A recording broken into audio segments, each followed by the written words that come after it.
नमस्कार बाजार आज और कल में आप सभी का स्वागत है। मैं हूं स्वाति रायना। इस शो में आपको बताएंगे स्ट्रैटेजी और शेयरों में कमाई के शानदार मौके, साथ ही कल के लिए क्या रहे अब आपकी स्ट्रैटेजी। हम आपको बताएं अगले दिन के ट्रिगर्स तो हम आपको बताएंगे, खास तौर पर उन सवालों पर भी आपके जवाब देंगे जिन शेयरों में रहेगा कल एक्शन। आप भी हमसे सवाल पूछिए, व्हाट्सएप करें, हमारा नंबर है 9582222666। साथ ही सोशल मीडिया प्लेटफॉर्म्स का इस्तेमाल कर सकते हैं। हमें फेसबुक पर @ZEE Business ऑनलाइन, ट्विटर पर @ZEE Business पर अपने सवाल जरूर भेजिए। #बाजार आज और कल जरूर लिखिएगा। और आपकी कल की तैयारी कराने के लिए हमारे साथ जी बिजनेस के मैनेजिंग एडिटर अनिल सिंह भी शो में शामिल होंगे। इसके अलावा मेरे साथ एक और खास मेहमान सेठी फिनमार्ट के MD विकास सेठी शो में शामिल हैं। उनका करते हैं स्वागत। विकास जी, वेलकम टू द शो। और जी बिजनेस रिसर्च से मेरे सहयोगी हमारे साथ जुड़ेंगे, बाजार का हाल बताएंगे कुशल गुप्ता, और कल के लिए जरूरी ट्रिगर्स बताएंगे वरुण दुबे। बातचीत शुरू करें उससे पहले आज के बाजार में क्या खास रहा उस पर एक नजर डाल लेते हैं। तो हमने देखा कारोबारी हफ्ते के दूसरे दिन भी बाजार में दबाव ही देखने को मिला। निफ्टी 62 अंक टूटकर 16,240 के लेवल पर बंद हुआ, तो वहीं सेंसेक्स 106 अंक लुढ़क कर 54,364 के स्तर पर बंद हुआ। बस बैंक निफ्टी ने आज बाजार को संभालने का काम किया। बैंक निफ्टी की अगर बात करें आज तो 207 अंक की तेजी के साथ ये 34,482 के लेवल पर बंद होने में कामयाब रहा।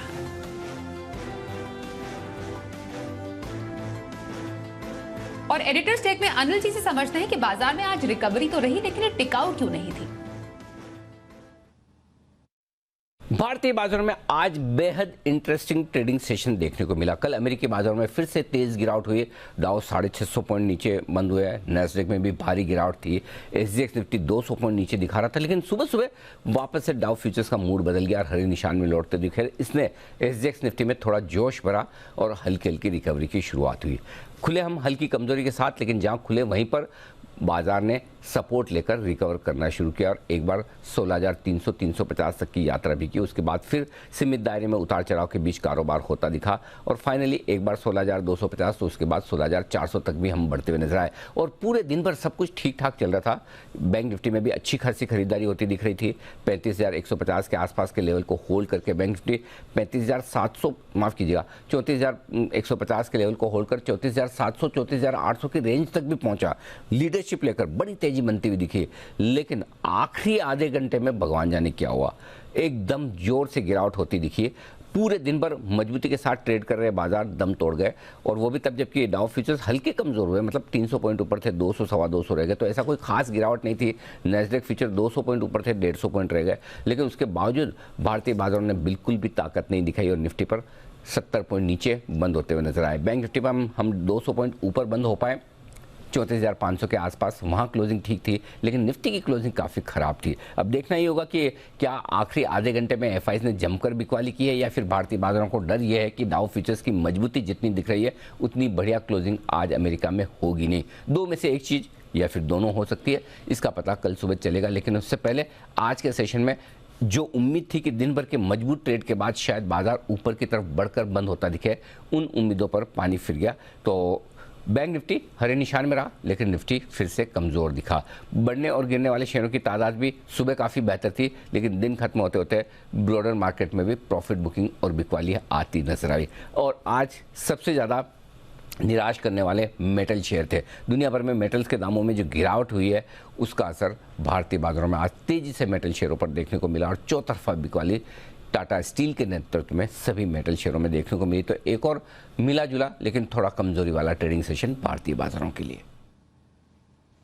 और बाजार में आज किन सेक्टर्स में सबसे ज्यादा एक्शन देखने को मिला, कुशल हमारे साथ है। कुशल, उतार चढ़ाव के बाद बाजार आखिरकार गिरावट के साथ ही बंद हुए।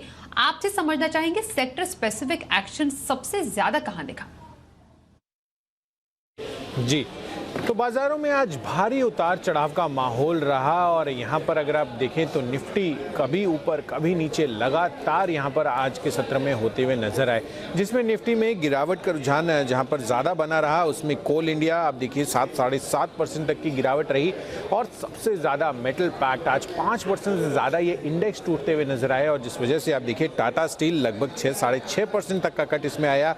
JSW स्टील, हिंडाल्को, एक भी मेटल ऐसा नहीं था जहाँ पर ऑलमोस्ट आपको थोड़ी सी फ्लैट या तेजी का रुझान देखने को मिले। तो कहीं ना कहीं क्लियर कट जो बड़े दिग्गज मेटल काउंटर्स हैं वहां पर भारी बिकवाली आज के सत्र में बनती हुई नजर आई। तो मेटल स्पेस तो फोकस में था ही, इनफैक्ट टॉप लूजर्स के रूप में ऑयल इंडिया 9% तक की गिरावट यहां पर थी।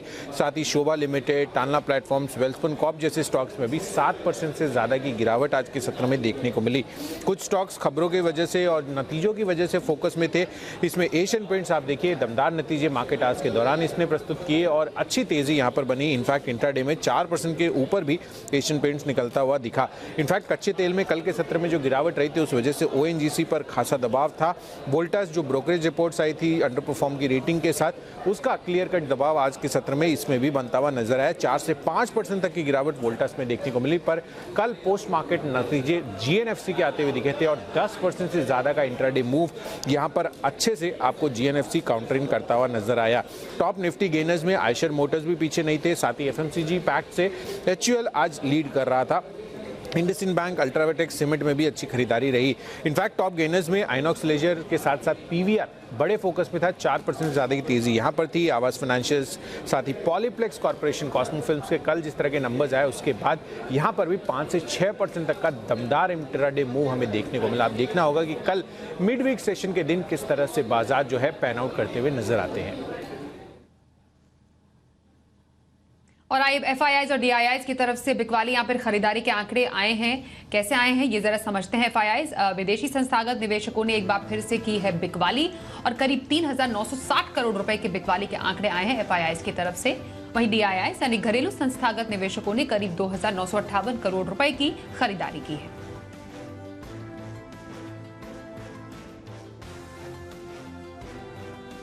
सिटी फिनमार्ट के एमडी विकास सेठी जी का रुख कर लेते हैं।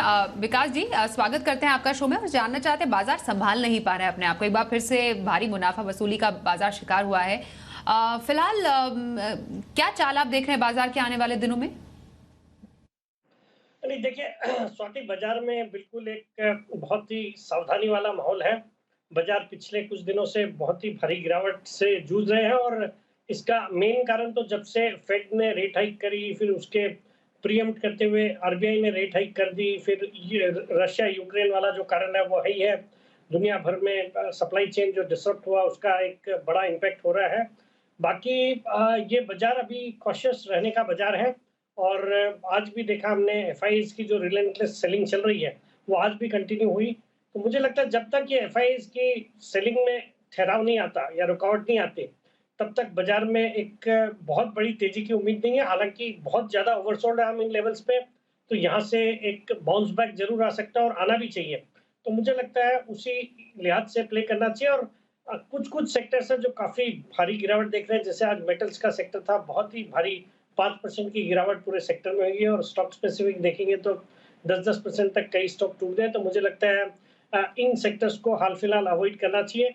बाकी बैंक्स ने आज सपोर्ट किया, अदरवाइज बाजार और भी ज्यादा खराब होता है। ओके, और अब ऐसे बाजार में अगर किसी को पोजिशनल व्यू रखना हो, हफ्ता हो गया या फिर 10 दिन का नजरिया हो, तो पोजिशनल व्यू कहां पर रखने की सलाह देंगे विकास जी? और वहीं अगर इन्वेस्टमेंट किसी को करनी हो, इन्वेस्टमेंट व्यू से लॉन्ग टर्म स्ट्रैटेजी कौन से स्टॉक में? नहीं, बिल्कुल स्वाति, देखिए बाजार में स्टॉक स्पेसिफिक एक्टिविटी जारी रहेगी और अच्छी क्वालिटी के स्टॉक्स जो कि काफी पिट गए हैं उनमें बिल्कुल खरीदारी करनी चाहिए। तो जहां तक मेरी पोजिशनल पिक का सवाल है, मैंने आज पिक किया केईसी इंटरनेशनल को। ये एक आरपी हर्षवर्धन गोइंका ग्रुप की कंपनी है जो कि ईपीसी कॉन्ट्रैक्ट्स के लिए जानी जाती है, ट्रांसमिशन और डिस्ट्रीब्यूशन सेगमेंट के लिए।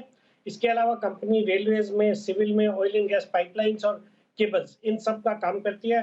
फंडामेंटली एक सॉलिड कंपनी है, अच्छा खासा हाल ही में करेक्शन हुआ है और एक जबरदस्त 24,000 करोड़ के करीब की इनकी ऑर्डर बुक है और अच्छे रिटर्न रेशियोज है, बहुत अच्छी दर से कंपनी ग्रो कर रही है। और एफआईएसडीआईज अराउंड 38.1%, 38.1% स्टेक ओन करते हैं। मुझे लगता है इन लेवल्स पे गिरावट के बाद इस स्टॉक में खरीदारी करने के मौके हैं। अगर आपका पोजिशनल व्यू है तो 400 रुपए तक के टारगेट के लिए इसमें खरीदारी करें, 355 का स्टॉप लॉस रखता है। और जहां तक मेरी लॉन्ग टर्म पिक का सवाल है तो लॉन्ग टर्म पिक है मेरी एक पसंदीदा स्टॉक ईआईडी पैरी। ये एक शुगर कंपनी है, शुगर के लिए जानी जाती है, मुरुगप्पा ग्रुप की कंपनी है। तो हमने देखा शुगर एज ए सेक्टर बहुत ही अच्छा कर रहा है, जिस तरह से शुगर कंपनीज के भी नतीजे आ रहे हैं। फिर एथेनॉल की स्टोरी है, वो काफ़ी स्ट्रॉन्ग स्टोरी है, जिस तरह से क्रूड में एक तेजी चल रही है, पेट्रोल डीजल के भाव भी आसमान छू रहे हैं। मुझे लगता है ये कंपनी अच्छा करेगी और इसमें सबसे बड़ी वैल्यूएशन पॉइंट ऑफ व्यू से एक जो बड़ा पॉजिटिव है वो ये है कि ये कंपनी, इनकी ग्रुप कंपनी कोरोमंडल इंटरनेशनल में अराउंड 56% स्टेक ओन करती है, जिसकी आज की डेट में मार्केट कैप आती है करीबन 14,700 करोड़ और इस कंपनी की खुद की मार्केट कैप है सिर्फ आज 8,700 करोड़। तो उस लिहाज से भी वैल्यूएशन के लिहाज से बहुत ही सस्ता स्टॉक है, फंडामेंटल्स बहुत ही अच्छे हैं और शुगर सेक्टर पॉजिटिव है। मुझे लगता है इस स्टॉक में खरीदारी करनी चाहिए। ये स्टॉक भी अपने हाइट से करेक्ट हुआ है और 9 से 12 महीने में मेरा इसमें टारगेट रहेगा 600 रुपए। बिल्कुल, क्विक रिकैप विकास सेठी जी के पिक्स का पोजिशनल व्यू केईसी इंटरनेशनल में रखने की सलाह दे रहे हैं वो, जिसमें आप खरीदारी कर सकते हैं और ईआईडी पैरी में लॉन्ग टर्म व्यू रखने की सलाह विकास सेठी दे रहे हैं। आइए अब जरा चर्चा करते हैं कल एक्शन में कौन से स्टॉक्स रह सकते हैं, स्पेशली वो जहां पर आए हैं नतीजे। और पहला स्टॉक है वोडाफोन आइडिया का। बाजार बंद होने के बाद नतीजे आए, घाटा 7,231 करोड़ से कम होकर 6,560 करोड़ रुपए पर आ गया है। आमदनी में हल्की बढ़ोतरी दर्ज की गई और अच्छा ये है कि कंपनी का अपना आरपू 115 रुपए से बढ़कर 124 रुपए वो करने में कामयाब रही है और ये शेयर छोटे निवेशकों को बहुत पसंद भी है। तो वोडाफोन आइडिया क्या स्ट्रैटेजी रहे अब विकास जी? देखिए स्वाति, इस स्टॉक को मैं तो अवॉइड करने की सलाह दूंगा। जिस तरह की रन रेट है इनकी नुकसान करने की, 6,000-7,000 करोड़ एवरी क्वार्टर नुकसान कर रही है कंपनी और जो सब्सक्राइबर बेस है वो भी लगातार घटते जा रहा है। तो मुझे लगता है इस स्टॉक में बने रहने का कोई औचित्य नहीं है। लॉन्ग टर्म निवेशकों को अगर टेलीकॉम सेक्टर में रहना भी है तो भारतीय Airtel would be the best bet. मुझे लगता है वहां पे निवेश करके लॉन्ग टर्म के लिए निवेश करना चाहिए। ओके, वोडाफोन आइडिया से दूर रहे और अगर टेलीकॉम सेक्टर में निवेश करना है, भारतीय एयरटेल आपके लिए हो सकती है अच्छी चॉइस। आगे बढ़ते हैं। गुजरात गैस के नतीजे सामने आए। क्वार्टर 4 नतीजे शानदार पेश किए कंपनी का मुनाफा जो है 122 करोड़ रुपए से बढ़कर 444 करोड़ रुपए हो गया है। स्टैंडअलोन आय 5,144 करोड़ रुपए से हालांकि घटी है, 4,770 करोड़ रुपए पर आ गई है। कल रिएक्शन कैसा दिख सकता है गुजरात गैस में, खासतौर पर नतीजों के बाद विकास जी, और क्या करने की सलाह देंगे? नहीं देखिए स्वाति, नतीजे अच्छे लग रहे हैं on the face of it और मुझे लगता है इन नतीजों के ऊपर बाजार में इस स्टॉक को पॉजिटिवली लेना चाहिए और वैसे भी आज स्टॉक चला हुआ नहीं है, 2-3% टूटा है। तो मुझे लगता है कल इस स्टॉक में, वैसे भी हम देख रहे हैं कि आज इंटरनेशनल मार्केट्स थोड़ा पॉजिटिव चल रहे हैं, जैसे डाउ और नैस्डैक वगैरह में एक तेजी चल रही है। मुझे लगता है अगर हम कल थोड़ी रिकवरी करते हैं तो ये स्टॉक अच्छा करना चाहिए। तो इस स्टॉक में खरीदारी करने की या बने रहने की सलाह होगी। कल ऊपर के लेवल्स आने चाहिए।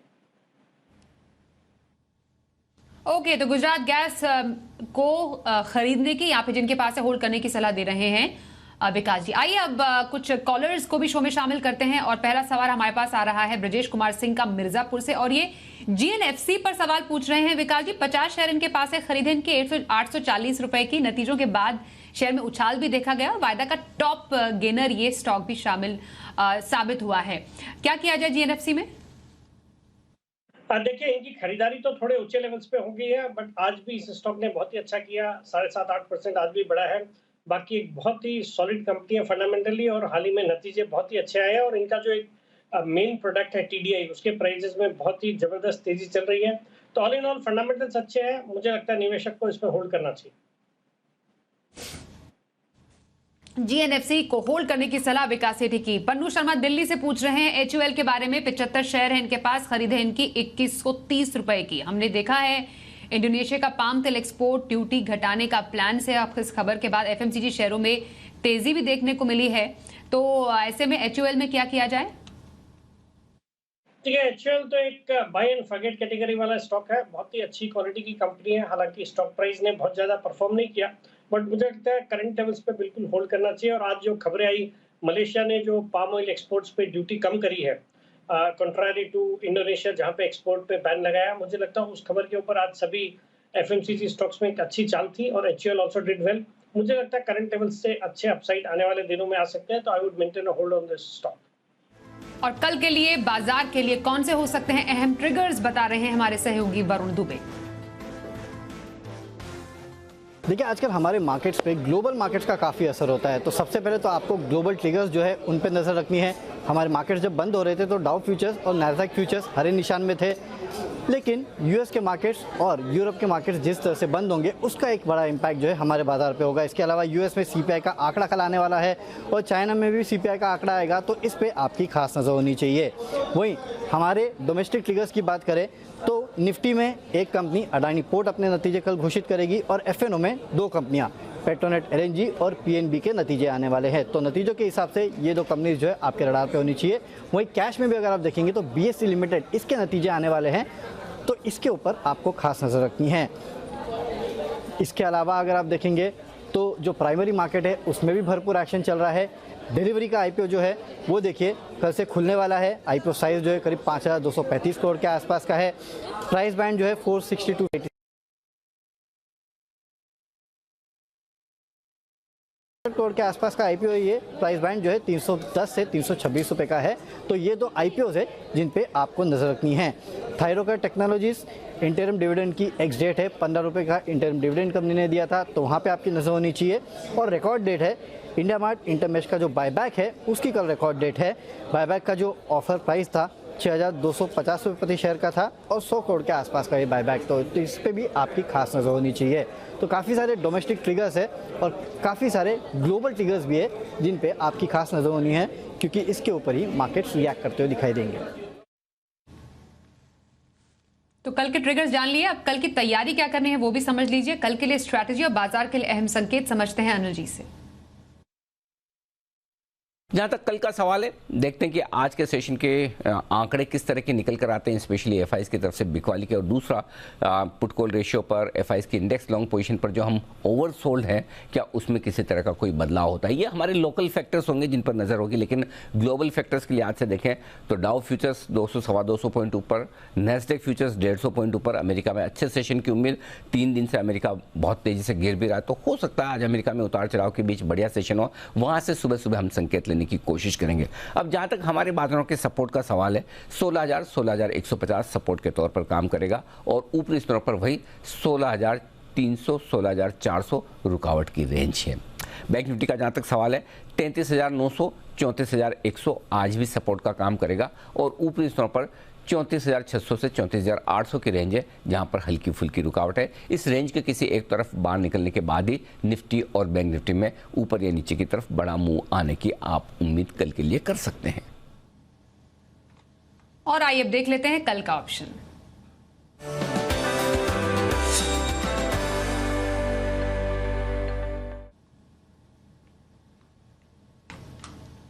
हमारे साथ शो में शामिल हो चुके हैं मोतीलाल ओसवाल के चंदन तापड़िया। चंदन जी, बहुत स्वागत है आपका शो में। कल के लिए कहां पर मौके बन रहे हैं वायदा बाजार में?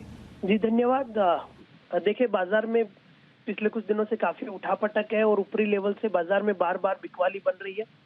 हालांकि 2 दिन से देखें तो नीचे में लगभग 16,150 पे सपोर्ट हुआ था, बट ऊपर में 16,400 निकाल नहीं रहा है। तो कहीं ना कहीं निफ्टी को 16,350 16,400 को ऊपर होल्ड करना पड़ेगा, तभी तेजी बनेगी। तो ऐसा लग रहा है कि ग्लोबल चिंताओं की वजह से और इंडिया विक्स के हायर लेवल की वजह से उठापटक रहेंगे, तो इस वजह से बाजार में मिलने जुले कामकाज करने चाहिए। तो हमारे यहाँ पे 2 सजेशन है, एक तेजी की तरफ और एक मंदी की तरफ। तो पहला ट्रेड रहेगा हिंदुस्तान यूनिलीवर। देखिए एक्चुअल में पिछले 2 दिनों से बाइंग है, मेजर सपोर्ट से काउंटर टर्न हुआ है और कहीं ना कहीं जिस हिसाब से मोमेंटम बना है ऊपर में लगभग 2250 2280 तक की चाल पकड़नी चाहिए। तो हिंदुस्तान यूनिलीवर का मेक का 2200 का कॉल लेने की सलाह रहेगी। 34 रुपए के आसपास ये बंद हुआ है, 25 रुपए का स्टॉप लॉस लगाइए, यहाँ पे आपको 50 से 51 रुपए तक के टारगेट मिल सकते हैं। वहीं देखिए selective gas company, metal company, इन सब में वीकनेस है। गेल इंडिया में यहाँ पे एक नेगेटिव प्राइस पैटर्न बना है, काफी बड़े शॉर्ट बिल्टअप हुआ है, तो वीकनेस बन सकती है। 147.50 की पुट लेने की सलाह रहेगी, 4 रुपए के आसपास लें, 2 रुपए का स्टॉप लॉस लगाइए, 60 से 8 रुपए के यहाँ पे टारगेट बन सकते हैं। जी बहुत धन्यवाद चंदन जी, कल के लिए आपने ऑप्शन स्ट्रैटेजी बताई। अब विकास जी आपसे समझेंगे कल के बाजार पर इंट्राडे स्ट्रैटेजी कहां रखी जाए? देखिए स्वाति, कल के बाजार के लिए जो इंट्राडे ट्रेड करना है वो खरीदारी करनी है कार्बोरंडम यूनिवर्सल। ये स्टॉक आज 744 के आसपास बंद हुआ है। एक बहुत ही अच्छी कंपनी है। ये कंपनी भी मुरुगप्पा ग्रुप की कंपनी है, जिसकी थोड़ी देर पहले इसी ग्रुप की EID पैरी को मैंने लॉन्ग टर्म के लिए रिकमेंड करा। ये कंपनी एब्रेसिव्स, रिफ्रैक्टरीज और इंडस्ट्रियल सेरेमिक्स बनाती है। इस कंपनी का जॉइंट वेंचर है कार्बोरंडम USA के साथ और दूसरा universal grinding wheel company UK के साथ। सॉलिड फंडामेंटल्स है, एक जीरो डेट कंपनी, और आज जिस तरह की एक पॉजिटिव ये बंद हुआ है, मुझे लगता है कल अगर बाजार ठीक रहेंगे तो इस स्टॉक में अच्छी तेजी होनी चाहिए। 775 का मेरा इसमें कल का टारगेट है और 735 का स्टॉप लॉस रखना है। कार्बोरंडम यूनिवर्सल में इंट्राडे खरीदारी करने की सलाह विकास सेठी जी की। बहुत धन्यवाद सर, आप हमारे साथ शो में शामिल हुए। बाजार आज और कल में बस इतना ही।